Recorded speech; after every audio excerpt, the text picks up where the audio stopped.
तो अपने सत्य से अपने पति सहित अपना भी उद्धार करती है, अपने परिवार का भी, और भगवान भी उसके अधीन होते हैं। अब देखी देखा सती ना हो, नकल वाली असली सती की बात हो रही है। डगई न सम सरासन कैसे, भगवान का धनुष नहीं टिक रहा है कैसे? जिसे कामी पुरुषों की वाणी से सती का मन कभी बिगता नहीं। वो कितना भी वो प्रयत्न करे लेकिन वो ज्यों का त्यों रह जाती है, पतिव्रता ही रह जाती है। एक गांव में एक पतिव्रता रहती थी और मूसल से धान कूटती रहती थी ओखल में, और जब उनके पति आवे तब आकाश में उछाल देती थी भैया, और इसे टंग जाता था, पानी पिला दे अपने पति को, फिर आके कूटती थी। बड़ी चर्चा थी और बड़ा सम्मान लोग कर रहे थे, लेकिन पड़ोसन का जलन काहे ना हो। सबसे ज्यादा आजकल कहीं कहीं देखने को मिलता है कि पड़ोसी ज्यादा जलन, पता नहीं उनका का अपने पड़ोसी से ऐसा है कि अगर वो बढ़े लाग तो पक्का है ये उपाय करें कि गिरे कैसे नीचे, इनका अहित कैसे हो, अकारण ना कोई कारण ना कुछ, लेकिन जलन फिर नकल खूब करें। अरे ठीक है, तुम भी बढ़ने का प्रयत्न करो कि हमारा पड़ोसी बढ़ा है तो हम भी मेहनत करके उसी तरीके से बढ़े, उसका हित न सोचो और ना असलियत की नकल करना चाहिए। लेकिन एक पड़ोसन थी, उससे कुछ लोग बताए कि बताओ इतनी बड़ी सती है, कितनी चर्चा है, सम्मान कितना है उसका, तुम्हारी पड़ोसन का। उन्होंने कहा वही सती है, हम उनसे बड़ी सती है, और सतीत्व दिखा के रहा। अपने पति से कहीं काम करो, आज हल जोतने जाओ, लौट के आना तो हमसे कहना पानी लाओ। पति देव कहना वहीं तक तो कबो पानी नहीं दे, कहीं चुप रहो, आज मांगो, हम सतीत्व दिखाएंगे। और पति तो जनता ही रहा कितनी बड़ी सती है कि जब पानी मांगो तब कहो आग उलझ गए। एक बार कथा में एक व्यक्ति आया, तो पहले दिन तो कथा सही से सुना उना, बेचारा बड़ा अच्छा व्यक्ति था, लेकिन जब वो दूसरे दिन आया तो लगड़ाते हुए आया। तो संयोग बस जब मंच से मैं उतरा तो मैंने पूछ भी लिया, भैया ये कैसे लगड़ा रहे हो? कहीं महाराज ना सुनो, ज्यादा ठीक है। हम कहे नहीं कोई बताओ, कहना ये बेइज्जती का सवाल है महाराज, झूठ आपसे बोलने से। हम कहे कहा हुआ, कहीं हमारा उरत गोड़ कही हो मीजे नहीं, कल गुस्सा जन की पैर मीजे परे और काज नहीं कौन में मीज दी, सब खींच दी उंगली उंगली की, हमार चल नहीं पाई तो बहुत तेज चिल्लाने, टूट डारी सी की काज सवेरे दिखाई कहूं जाए। तो हम कह यह सेवा भय है, तो नीचे के बजाय टूट डाले का भरोसा भैया, कौन सती मान। तो आजकल रिश्ता ही कुछ ऐसा होता है, कई घरों में यही होता है, सास नहीं सही तो कहीं बहुरिया नहीं सही, और सास वास्तव कहूं को ताड़का मिल जाए तो गड़बड़ा जाए। काहे सास कहते हैं जो श्वास के समान अपनी बहू की देखरेख करे, उसको प्रेम दे, लेकिन कुछ ऐसी होती है जो सांस न लिए दे, इतना परेशान करे तो सांस तो वही सांस खूब परेशान करे बहुरिया। लेकिन बहुरिया जो मिल गई सुपनखा तो करियो का, वो हम दिक्कत है, तो सासों दुर्दशा।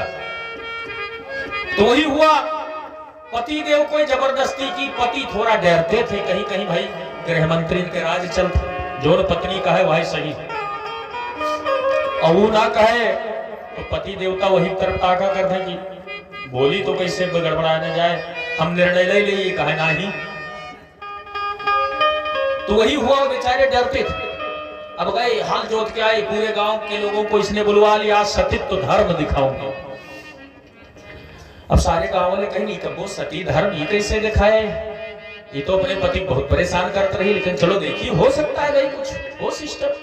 अब गांव वाले इकट्ठा हो गए, इनके पति आए, कहीं पानी ले आओ रे। इन्होंने कहा भी देखना हम कैसे रोकते हैं पहरुआ को, मूसल उठा के फेंका और देखने लगी कि रुका कि नहीं, तब तक गिरा और नाक कट के दूर गिरी,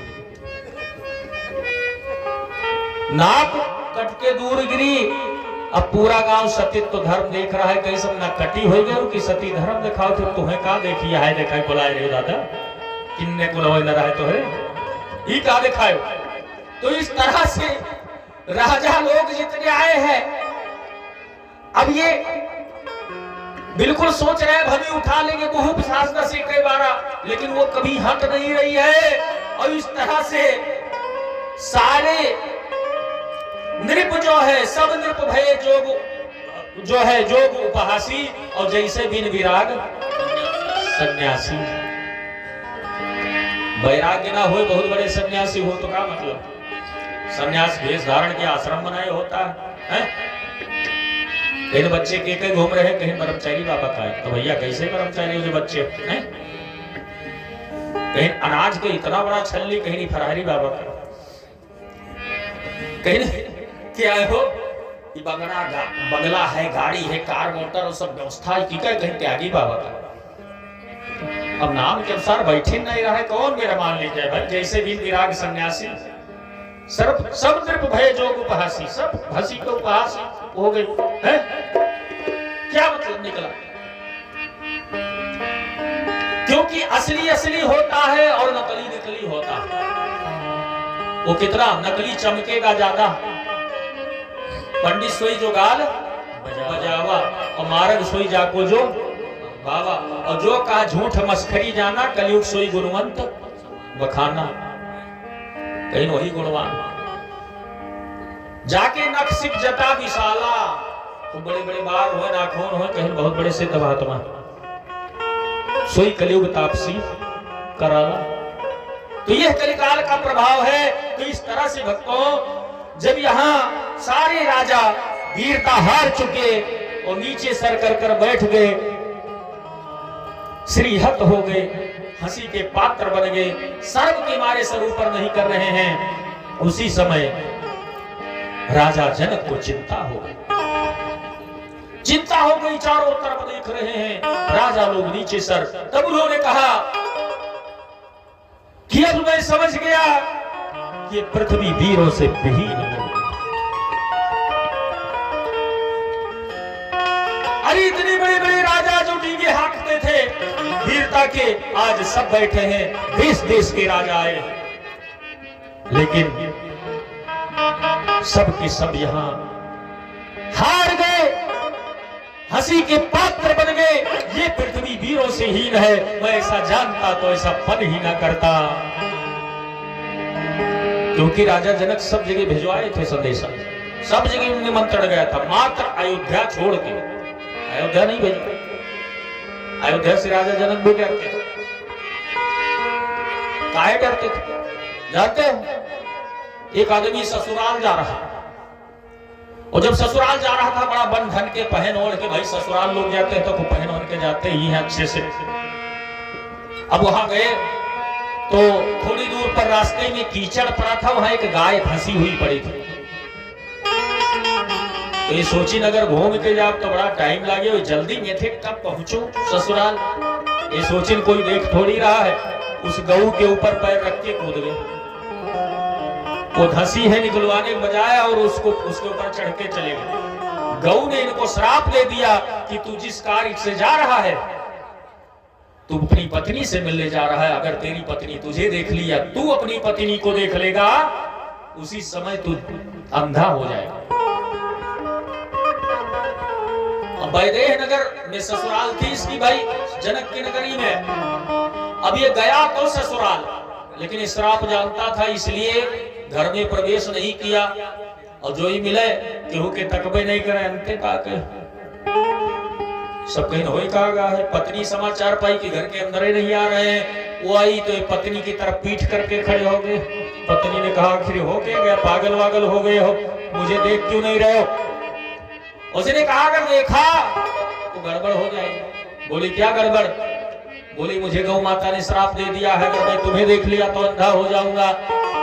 लेकिन पत्नी का हट, वो कहे सब कुछ नहीं चलेगा, बहाने मत बताओ, तुम हमसे नाराज हो। अब उल्टा ही अर्थ निकाली जब कि हमसे नाराज हो, बहाना न करो, तुम हमका देखा ही नहीं चाहते, हम इतनी गड़बड़ है ना, चले तो आए हो लेकिन हम का देखा नहीं चाहते। वो बेचारे के बाण जैसा लगे, वो सोचिस की देखन भलाई है, कहा भले फूट जाए खिया, एक बार तो देख ले। जब वो उल्टा सीधा बोलने लगी तभी उसकी तरफ एक बार जो देखे अंधे हो गए। अब वो रोने लगी, हाय अब क्या करो, ये तो अपने ही हाथ हमने गड़बड़ कर लिया, ये तो गलत हो गया। पछताने लगी। अब गई राजा जनक के दरबार में गुहार किया कि बताइए कि आपके नगर में इतनी बड़ी अनीति हो गई, मेरा पति आते ही अंधा हो गया, मुझे देखते ही, और तुम जैसे महान राजा, तुम्हारे सभा में इतने बड़े ऋषि और विद्वान, तुम्हारा यश इतनी दूर तक है और ये अपयश बन जाएगा, इसलिए हे राजन मेरे पति को ठीक करवाओ चाहे जैसे। अब राजा जनक अपने गुरुजन विद्वानों से और वहां के ऋषियों से परामर्श लिया, सबसे विचरवाया, तो ऋषियों ने निकाला एक विकल्प कि अगर कोई सती स्त्री चलनी में पानी भर के इनके ऊपर छिड़क दे, कुएं से चलनी में पानी भर के और इनके ऊपर लाकर वहां कुआं से और छिड़क दे तो ये ठीक हो जाए, इसकी आंखें वापस आ जाएंगी। अब राजा सभी नगर में प्रायः पता करवाने लगे। राजा के मन में विचार आया कि अयोध्या के राजा दशरथ के पास संदेशा भिजवाऊं, वो बड़े धर्मात्मा है, मेरी मदद जरूर करेंगे। अब वहां पर जब संदेशा भिजवाया गया बंधुओं, तो राजा दशरथ ने एक सभा में सबको बुलवाया, नगरवासियों, कहा भाई हमारे यहाँ सती कितनी है बताओ, सतियों का काम है। तो वहां सब बोले कि महाराज आपके नगर में अयोध्या में जितनी औरतें हैं, चाहे छोटे वर्ग की बड़े वर्ग की, कहीं गरीब अमीर, सब सती हैं, यहाँ सती ही सती है, दूसरा कोई नहीं है। तो राजा जनक एक झाड़ू लगाने वाली को भेज दिया, कहा जाके तू ही काम कर। तो झाड़ू लगाने वाली जाती हो, चलनी में पानी भर के और छींटे मार देती है, उनकी आंखें जब खुल जाती है और दिखाई पड़ने लगती हैं, तब राजा जनक बड़े प्रसन्न हुए और बड़ा उत्सव मनाए। लेकिन जब राजा को पता चला कि ये झाड़ू लगाने वाली है अयोध्या की नौकरानी, तो बड़े दुखी हुए। तो उनको ये डर था कि राजा के पास हम संदेशा भिजवाए कि धनुष यज्ञ है, आके तोड़ो और बिटिया से ब्याह हमारे करो। अगर ऐसा संदेशा वहां भिजवाते हैं तो राजा दशरथ के कोई भरोसा, अपने नौकर का भेज दे, सिपाही का अपने भेज दे तो हमारे बिटिया सिपाही के यहाँ जाएगी, नौकरों के यहाँ चली जाएगी। इसलिए राजा दशरथ के पास संदेशा नहीं भिजवाना कोई पत्र, इसलिए वहां संदेशा विवाह का नहीं गया था, यज्ञ का, केवल सब जगह भिजवाए थे वहां छोड़कर, लेकिन यहाँ तो विश्वामित्र लेके पहुंच ही गए थे। इसलिए राजा जनक प्रसन्न थे कि अयोध्या के दशरथ के पुत्र है तो ये भी कम ना होंगे, जरूर अंदर में आता था, लेकिन सोच रहे थे ये बालक है। आइए दो बार पावन नाम भगवान का, अरे बोलो श्री राम जय राम जय जय राम, बोलो श्री राम जय राम जय जय राम, बोलो श्री राम जय राम जय जय राम, बोलो श्री राम जय राम जय जय राम, बोलो श्री राम जय राम जय जय राम, बोलो श्री राम जय राम जय जय राम।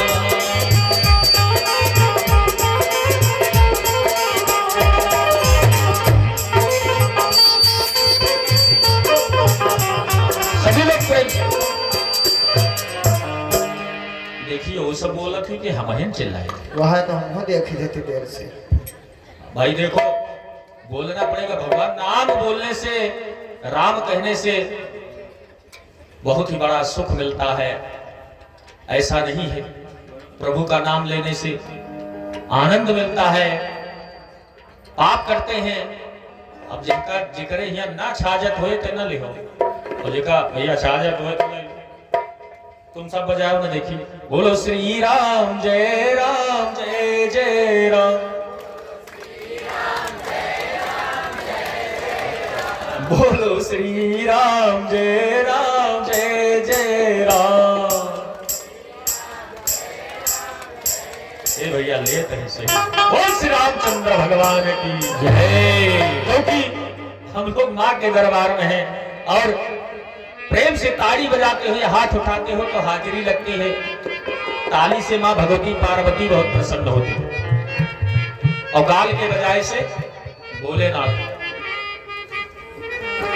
गाल के बजाय से शिव निहाल कर देते हैं। और कलकत्ता में हुलुलुलु जीभ बजाते हैं तो उससे काली की प्रसन्न होती है। तो इसलिए हम सभी को आइए एक छोटा सा भजन चलते हैं भगवान के। आज विवाह में हम सभी लोग सम्मिलित होंगे, धनुष यज्ञ चल रहा है और ये बड़े पुण्यशाली लोग होते हैं जो भगवान के विवाह का प्रसंग सुनते हैं। ये बहुत बड़ा पुण्य प्रदान करता है। सबसे सुंदर प्रसंग ये आता है जिसका पुण्य का बखान नहीं किया जा सकता।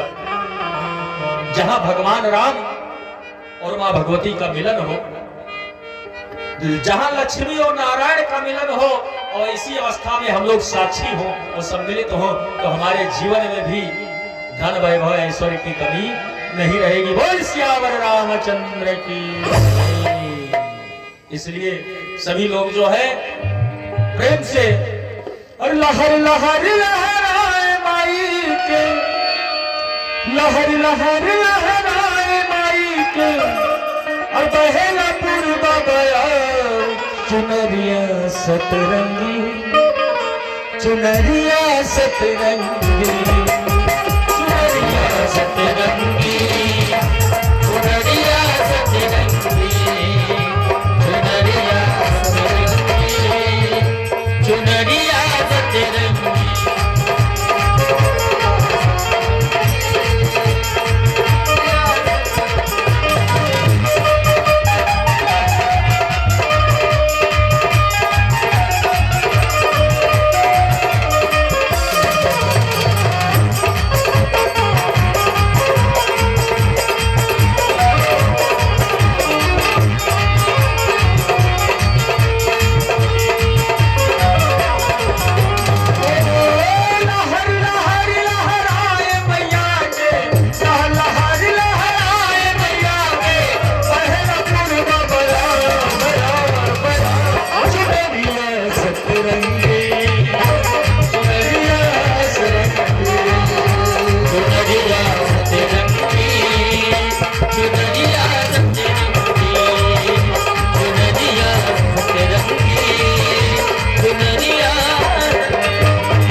और सभी लोगों को माँ से चाहिए क्या?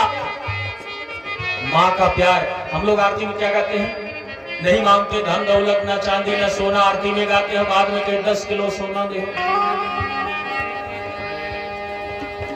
आदमी एक गाता है नहीं चाहिए धन और दौलत ना चांदी ना सोना है? क्या मांगता हूँ तुम्हारे चरणों में कोना बस और कुछ न चाहिए। लेकिन बाद में कहा कि महारानी 2-4 लाख के जुगाड़ हो जाए तो ज्यादा ठीक रहे, तो आपके कोरा कर रही कुछ कर दे। तो अगर मांगना ही है तो झोली तो ये भर ही देंगी। ये बिना मांगे जो देती है उसे माँ कहते हैं। केवल इनके दरबार में आ जाओ बस। माँ की ज्योति से नूर मिलता है और सबके दिलों को सुरूर मिलता है। जो आता है इनके दरबार में उसको कुछ ना कुछ तो जरूर मिलता है। इसलिए हम सभी प्रेम से हाथ उठाकर जयकारा लगाएंगे। बोल दुर्गे मैया की, बोल सेना वाली की। और तालियों के साथ क्या उनसे मांगेंगे? तेरे दर पे मैया अम्बे, तेरे दर पे मेरी मैया अम्बे बन के दीवाने आए। तेरे दर पे ओ मेरी मैया बन के दीवाने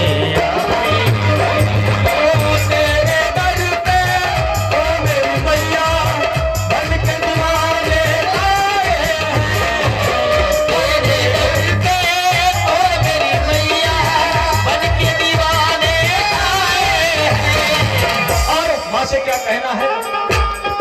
मेरे साथ आप लोग भी क्या कहेंगे? भर दे झोली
उसको कुछ ना कुछ तो जरूर मिलता है। अपने बेटों से प्यार करे, अपने बेटों से भैया प्यार करे, बेटा भी तेरा अब इंतजार करे, बेटा भी तेरा अब तो दुलार करे।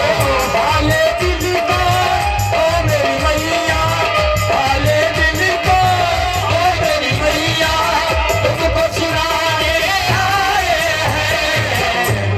और सभी लोग हाथ उठाकर और प्रेम से माता रानी से क्या गाओगे? तालियों के साथ। भर दे झोली मैया भोली, भर दे झोली मैया भोली, बिगड़ी बनाने आए हैं। भर दे झोली मैया भोली, बिगड़ी बनाने आए हैं। भर दे झोली मैया भोली, बिगड़ी बनाने आए हैं। निसर निसर निसर निसर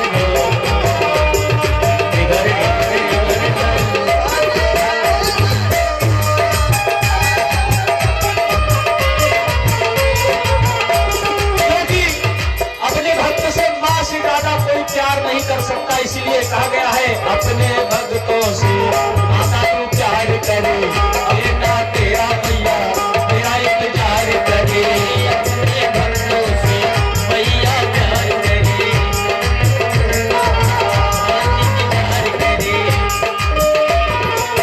निर्बल भी शक्ति को जो पाके बलवान हो, निर्धन भी दर पे आके मां धन्यवाद हो।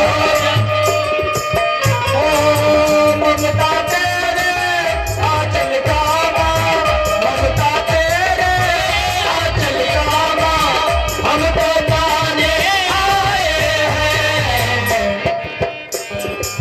फिर से भर दो झोली मैया भोली, बहुत बनाने आए हैं। भर दे झोली मैया भोली, बिगड़ी बनाने आए हैं।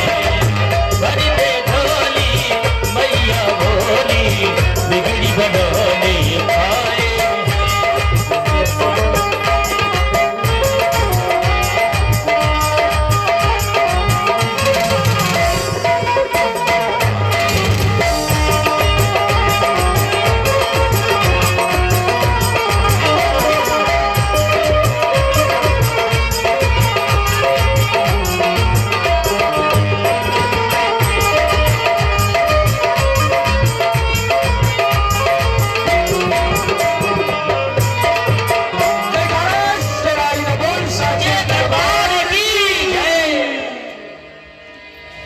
भक्तों, तो इस तरह हम अपनी माँ को भी मनाते रहें, क्योंकि देवी दरबार है, माँ भी प्रसन्न ही रहे, उनको भी हम लोग अपनी भेंट कुछ चढ़ाते रहे, बाड़ी के द्वारा मनाते रहे। और आइए तो भक्तों, इस तरह से जब राजा सभी उपहास के पात्र बन गए और इस तरह से जनक ने कह दिया, तब तक लक्ष्मण को बर्दाश्त नहीं हुआ। लक्ष्मण जी को बर्दाश्त नहीं हुआ। लक्ष्मण जी तत्क्षण क्रोध में आ गए कि हे जनक, रघुवंश बजह को होई, तेहि समाज अस कहे न कोई। अरे क्या धनुष की बात करती है? हे जनक, तुमने अनुचित वाणी कह दिया, और ये समझ कर कि हमारे रघुकुल कुल मुनि भगवान राम बैठे। अरे छोटी सी धनुष की बात करते हो, इसे तोड़ने की। अरे अपने भैया का अनुशासन अगर मिल जाए, जाओ तुम्हारे अनुशासन पावो और कंडू क्यों ब्रह्मांड उठाओ। जैसे लक्ष्मण जी बोले, पृथ्वी हील उठी, शेष भगवान ही जो पृथ्वी को धारण की वही गरज रहे। आज क्या सोच रहे हो जनक? कंडू क्यों ब्रह्मांड उठाओ। अगर अनुशासन मिल जाए तो जैसे गेंद उठाकर कोई आसमान में फेंकता है, ऐसे कांचे घट जिम डालो फोरी, कांच के घड़े की तरह फोड़ डालो उस पूरे ब्रह्मांड को। क्या बात करते हो जनक? तुमने कही कैसे अनुचित वाणी? सकहु मेर मूलक जिम तोरी, मेर पर्वत को मूली की तरह तोड़ कर फेंक दूं। और ऐसे नहीं, मैं अपने भगवान राम के बल पर कहता हूं। जब इस तरह से लक्ष्मण बोलने लगे, तब राम ने इशारा किया कि अनुचित है और ऐसा नहीं बोलना चाहिए, तुम क्षमा मांगो। उन्होंने कहा भैया तुम्हें कोई कहे और मैं सुनता रहूं, ये मुझसे नहीं हो सकता। गुरु वशिष्ठ ने देखा कि सब के सब तो हार चुके हैं, सब बैठे हैं, इसलिए अब एक ही उपाय है कि मैं इस समय सिर्फ सबको देख रहा हूं तो सब नीचे सर करके बैठे हैं, कोई भी उठना नहीं चाहता, कोई भी अब किसी तरफ देखना नहीं चाहता, शर्मिंदा है। इसलिए सबको देखने के बाद अवसर आ गया राम जी के उठने का। तो उस समय विश्वामित्र समय शोभ जानी, बोले अति स्नेहमय वाणी। विश्वामित्र समय शोभ जानी, बोले अति स्नेहमय वाणी। समय शोभ जानी, बोले अति स्नेहमय वाणी।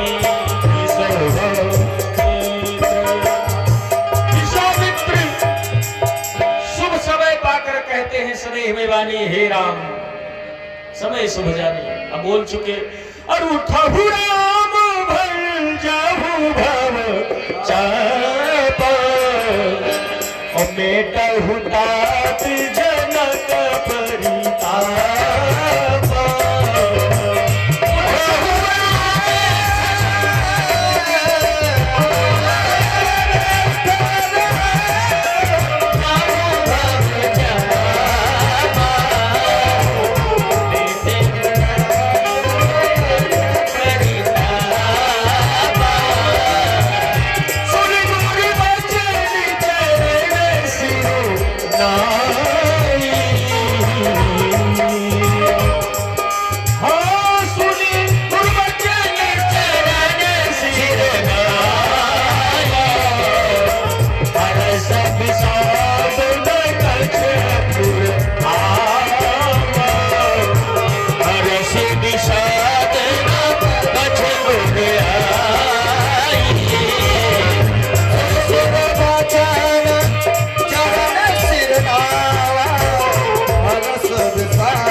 जनक का परिताप मेट दो और जाओ, आज्ञा है कि धनुष तोड़ो। उठो राम भंजो बिल्कुल तोड़ जाओ। ये उठाने की बात कर रहे हैं, अब इनको दिखा दो अपना बल, क्योंकि जो गरजता है वो बरसता नहीं। आज सभी राजाओं को पता चल जाए कि मेरा शिष्य कितना श्रेष्ठ है, क्योंकि चेला सही मिल जाए तो गुरुओं के नाम बढ़ावत, और कहीं मिल गया तगड़ा भैया तो फिर गुरुओं का लोग करिए हैं, कौन गुरु रहा है मंत्र दे देश हैं। चेला से अपनो भौकाल बढ़े तो चेले ही गड़बड़ हो तो का कर ले हो है, खुद का शर्मिंदा हो।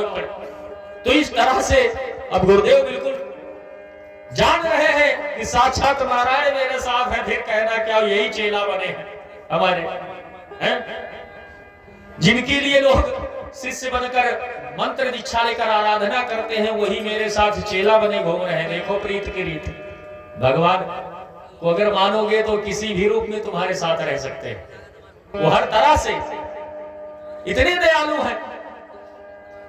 इसलिए कहते हैं कि भगवान की भक्ति ही भगवान तक पहुंचा सकती है, और सबसे बड़ी भक्ति यह कर रही हो आप लोग। प्रथम भगत संतन कर संगा, दूसरा रत मम कथा प्रसंगा जो है रहा है, ये बहुत बड़ी भक्ति तुम कर रहे हो, इस समय अकारण भक्ति हो रही है। दूसर रत मम कथा प्रसंगा, क्या बात, भगवान की दूसरी भक्ति में आप बैठे हो, फिर भगवान न प्रसन्न हो, ऐसा कैसे हो सकता है? मां भगवती, ये सौभाग्य है आप सबकी, क्योंकि यहाँ जो माँ बुलाती है जिसको वही आता है और सम्मिलित होता है भगवान की अनुग्रह से। यही सारावा तत् कठिनाई राम कृपा भी न आए न जाई। तो इस प्रकार से सारे राजा निराश हो गए जब भगवान उठकर खड़े हुए। सारे राजा निराश हो गए। कुछ राजा तो हंसी करने लगे कि छोटा आदमी सुमेर उठाने के लिए चिड़िया चली है छोटी सी, मानो पर्वत उठाए, अरे ये क्या कर लेंगे, बड़े बड़े राजा कुछ ना कर सके, बड़े बड़े बलवान वीर राजा न कर सके, छोटा सा बच्चा। विश्वामित्र को लाज नहीं आती, अरे नहीं कोई मिला तो हंसी करवाने को चेले भेज दिया। उधर सीता की माता सुनैना भी अपनी सखियों से कहती है कि विश्वामित्र अब कम हंसी हुई हमारे दरबार में, जो ये और हंसी करवाना चाहते हैं। अरे ये बुजुर्ग हो चुके हैं तो इनको तो पता होना चाहिए कि इतना छोटा बालक धनुष तो डालेगा, शंकर जी की धनुष इतनी बड़ी और एक कैसे छोटा बालक है। सारे राजा बैठे हुए, कुछ राजा हंसी कर रहे हैं, कुछ भीगे हाथ रहे कि ये कहां तोड़ डालेगा, कुछ कहते हैं तोड़ेंगे भी तो फायदा थोड़ी है, धनुष बहुत तोड़े विवाह तो महीन कर, भले एक धनुष तोड़ डाले विवाह तो महीन कह के ले जा। कुछ राजा इस घाट में बैठे कि भले नहीं उठा तो का उठाई डारे और ब्याह करे तब बताई। तो इस तरह से भगवान खड़े हो गए और जाकर धनुष के समीप खड़े हैं, ना कुछ बोल रहे हैं, चुपचाप चोर खड़े हैं और सीता जी की तरफ देख रहे हैं, क्योंकि भगवान तभी काम करते हैं जब उनके प्रति पूर्ण समर्पण भावना हो। परीक्षा बहुत लेते हैं, उससे पहले नहीं। क्यों ये कहते हो घर से हम आते नहीं सच्चे दिल से उन्हें तो हम खिलाते नहीं, और ये क्यों कहते हो भगवान आते नहीं सच्चे दिल से उन्हें तुम बुलाते नहीं। तो भगवान को बुलाओगे सच्चे दिल से तो आएंगे, सच्चा होना चाहिए दिल और समर्पण भावना होना चाहिए। अब सीता जी निराश है, पूरी सभा, राजा जनक भी सोच में पड़े हैं कि आखिर विश्वामित्र को क्या सूझा। लेकिन विश्वामित्र जैसे ज्ञानी कोई असाधारण कार्य तो कर नहीं सकते, इस तरह गलती कर नहीं सकते। अब किसी को विश्वास वहां नहीं है और सीता की माता तो और दुखी है। इधर भगवान खड़े हैं, धनुष तोड़ ही नहीं रहे, सीता जी और निराशा में है, दुखी है कि जल्दी कितने जल्द टूट जाए धनुष, और भगवान उठाना ही नहीं चाहते। तो इस तरह से हुआ क्या, मन ही मन मनाए अकुलानी, हो प्रसन्न महेश भवानी। मन ही मन मनाए अकुलानी, हो प्रसन्न महेश भवानी। सफल करहु आपन सेवकाई, करहि कहरहु चाप गरुआई।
भगवती भगवान भोलेनाथ को मना रही हैं कि चाप की गुरता कम कर दो।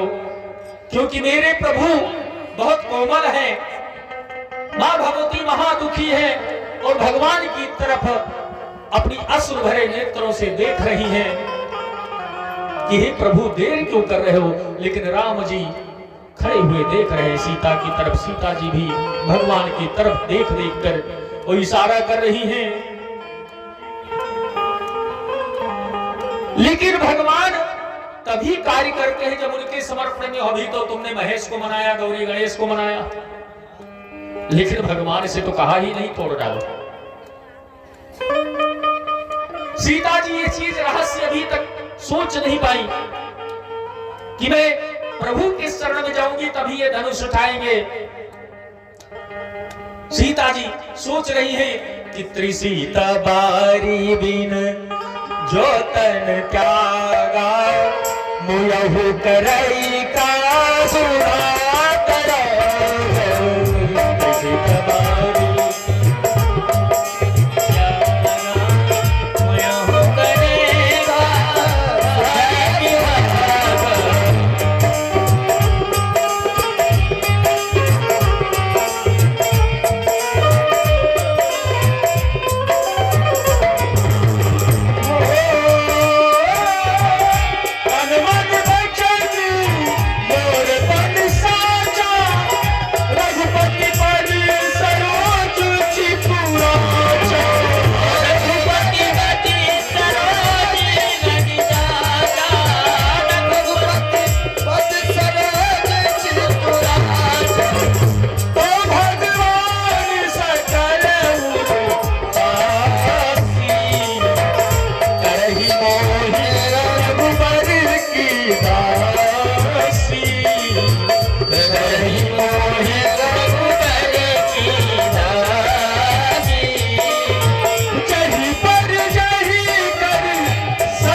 बहुत उपाय किया, लेकिन अब